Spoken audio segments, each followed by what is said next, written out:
ചിലപ്പോൾ നമുക്ക് താല്പര്യമില്ലാത്ത രീതിയിലായിരിക്കും പ്രാർത്ഥനയ്ക്ക് ദൈവം മറുപടി നൽകുന്നത്.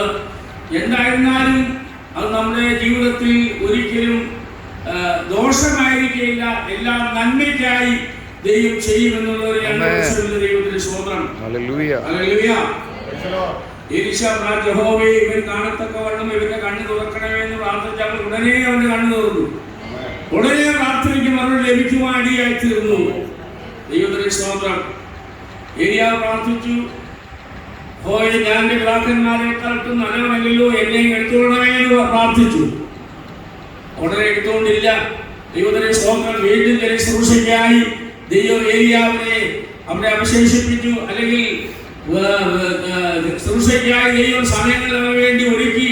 പിന്നീട് ചില വർഷത്തിന് ശേഷം കുറെ ആളുകളെ കൂടെ, കുറെ ദൈവദാസന്മാരുടെ ശുശ്രൂഷയ്ക്ക് വേണ്ടി തന്നിലൂടെ അഭിഷേകം ചെയ്തതിനു ശേഷമാണ് ഉടനോട് തന്നെ സ്വർഗത്തിലേക്ക് എടുത്ത കാര്യം നമുക്കറിയാം. ദൈവത്തിന്റെ സ്തോത്രം. ഹല്ലേലൂയ. മോശയുടെ വലിയ ആഗ്രഹമായിരുന്നു കനാൻ ദേശം കാണണമെന്നുള്ളത്. എന്നാൽ ദൈവം പറഞ്ഞു, നീ അവിടെ കടക്കുകയില്ല എന്ന് പറയുവാൻ ഇടയായി തീർന്നു.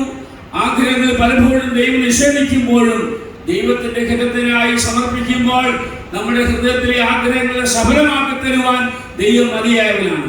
7 വർഷത്തിന് ശേഷം നമ്മുടെ കർത്താവ് ഈ ഭൂമിയിൽ വന്നപ്പോൾ മരുഭൂ മലയിൽ കർത്താവും പത്രോസും യാക്കോബും യോഹന്നാനും ഇരുന്നപ്പോൾ അവിടെ മോശയും ഏലിയാവും വന്നതായി നമുക്ക് കാണുവാൻ സാധിക്കും. തന്റെ ആഗ്രഹം വർഷങ്ങൾക്ക് ശേഷം പൂവടിയുവാൻ ഇടയായി എന്ന് നമുക്ക് മനസ്സിലാക്കുവാൻ ഇടയായി തീർന്നു. ഞാൻ പറഞ്ഞു തന്നത് പ്രാർത്ഥനയുടെ ദൈവം വർദ്ധിക്കുന്ന വിവിധ നിലകളിലാണ്. ഇവിടെ അനേക നാളുകളായി പ്രാർത്ഥിച്ചുകൊണ്ടിരിക്കുന്നവരുണ്ട്. ഇതുവരെയും മറുപടി ലഭിച്ചിട്ടില്ല എന്ന് ഓർത്ത് നമ്മളെ ക്ഷീണിച്ചു പോകേണ്ട. പ്രാർത്ഥിച്ചുകൊണ്ടിരുന്നാൽ മതി. ദൈവം ഒരിക്കലും നമ്മെ കൈവിടുകയില്ല.